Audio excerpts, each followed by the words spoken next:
Rydw i wedi mwynhau gael stori gen Aunty Mary.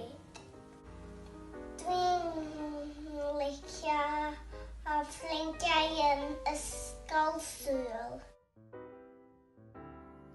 Nes i fwynhau gwneud sioe Dolig, ond oedd hi'n brofiad gwahanol iawn yn cerdded fyny stryd llyn i gwisgo fyny ac gwneud bob dim tu allan ac ar Zoom yn lle tu fewn i'r capel.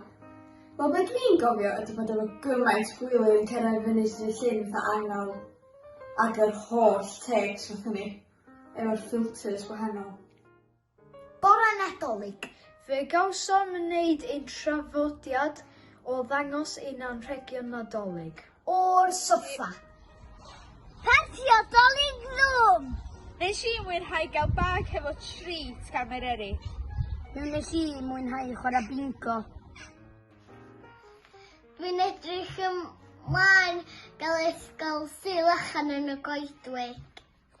Yay! Ouch! Mae Miss Branwen Edwards wedi gwerthfawrogi cael ffonio fewn i'r gwasanaeth Zoom. Diolch yn fawr am y gofal sicrhau cyd-addoli.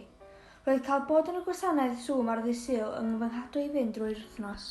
Wel, yn ystod y cyfnodau clo yma, mi fuodd o yn beth braf iawn bod ni wedi gallu cael y gwasanaethau ar y Zoom. Ni wedi gallu cadw mewn cysylltiad efo'n cymuned ni yn Salem. Oedd o fel rhyw bont fawr oedd yn gallu cario ni dros rhyw afon o drwbl.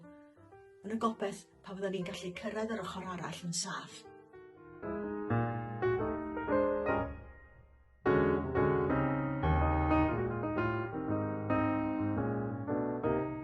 Sut mae teimlo fod nôl yn taro fewn? Ffantastig, yndi. Mae'n wych. Dwi wedi golli fo, trwyadeg. Ond mae rai mi ddweud, oedd y Zoom di Sul yn fendith, dwi'n cadw pawb i fynd, dwi'n meddwl. Mae'n braf cael gweld pawb yn dweud helo a cael llaw a bobl.